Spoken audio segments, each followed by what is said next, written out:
नमस्कार, India news देख रहे हैं आप। मैं हूं आशुकेश तिवारी। इंडिया न्यूज़ की टीम जंतर मंतर पे मौजूद है, जहां पे रेसलर्स प्रोटेस्ट कर रहे हैं और इसी प्रोटेस्ट में आज हमारे साथ हैं डॉक्टर सतीश चंद्रा। सतीश चंद्रा हमारे साथ मौजूद है, जो कि हाई कोर्ट में प्रैक्टिस कर रहे हैं, प्रैक्टिशनिस्ट हैं। और आज हम इनसे जानने की कोशिश करेंगे कि ये जो आरोप लगाए गए हैं रेसलर्स की तरफ से WFI के अध्यक्ष के ऊपर, उन आरोपों पे आखिर कानूनी प्रक्रिया क्या क्या हो सकती है। आखिर अगर वो कोर्ट तक पहुंचते हैं, आखिर वो FIR दर्ज कराते हैं, तो उस FIR में वो कौन कौन से सेक्शंस लग सकते हैं, कौन कौन से धाराएं लग सकते हैं और कौन कौन सी बातें निकल के सामने आ सकती है। सर, ये जो आरोप लगाए गए रेसलर्स की तरफ से, अगर वो बोल भी रहते कि वो कोर्ट जाने वाले, अगर वो कोर्ट जाते हैं तो क्या क्या कुछ जो बातें हैं या फिर प्रावधान है जो प्रावधान है। देखिए, मेरा नाम सतीश चंद्रा है। मैं इसकी जो कानूनी पहलू है इस प्रॉब्लम का, उस पर बताना चाहता हूँ कि ये डिपेंड करता है कि किस टाइप के एलिगेशंस हैं, क्या लगाए गए हैं। एक उसमें से मैं बताना चाहूँगा, सेक्शन 354 है।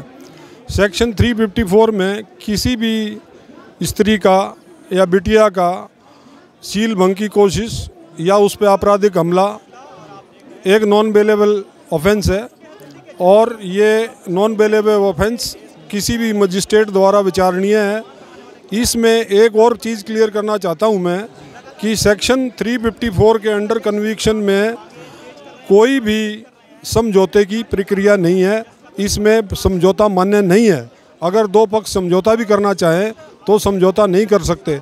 एक बार अगर कंप्लेंट हो गई तो कंप्लेंट होने के बाद सज़ा का ही प्रावधान है। ये इसमें कानूनी पहलू है, और ये डिपेंड करता है कि और कोई बच्चा अगर पॉक्सो एक्ट में है तो कानून की धाराएं और सख्त हैं, जिसमें कम से कम 10 साल तक की सज़ा का प्रावधान भी है। अच्छा सर, आपने बोला नो गोइंग बैक, मतलब अगर आप एक बार पुलिस में पहुंच जाते, कोर्ट में पहुंच जाते, तो फिर वो केस वापस नहीं होता, सीधे उसमें सज़ा का प्रावधान है। यहाँ पे रेसलर्स बोल रहे हैं कि उनके पास बहुत सारे लोग हैं जो कि गवाही देने के लिए तैयार है, उनके पास प्रूफ है। इस केस में, इस सेक्शन में वो कौन कौन सी चीज़ें होती हैं जो मान्य होती हैं as a proof, as a evidence? देखिए, इसमें मैंने जैसे पहले बताया कि इसमें सेक्शन 354 आता है। सेक्शन 354 बहुत ही स्ट्रिंजेंट सेक्शन है। उस सेक्शन में अगर ये अपना प्रूव करते हैं कि मेरे ऊपर हमला हुआ या बैड इंटेंशन से सील भंग करने का हमला हुआ, उसके अंदर दूसरे पक्ष जिसने ऑफेंस किया है उसको बाद में अगर वो समझौते में जाएगा तो वो समझौता भी नहीं कर सकता है। उसमें केवल सज़ा का ही प्रावधान है। उसमें कोर्ट एक इंटरनल कमेटी बना सकती है ऑन सेक्सुअल हरासमेंट। वो दोनों की रिपोर्ट देखेगी। रिपोर्ट देखने के बाद ये मैटर चलेगा और कोई भी ऑनरेबल मजिस्ट्रेट इस मामले को सुन सकता है। धन्यवाद।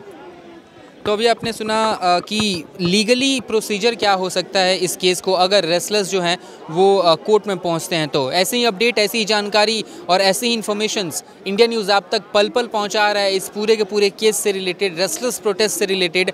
और जैसे ही इससे रिलेटेड कोई भी अपडेट आएगी आपके पास तो हम ज़रूर पहुँचाएँगे।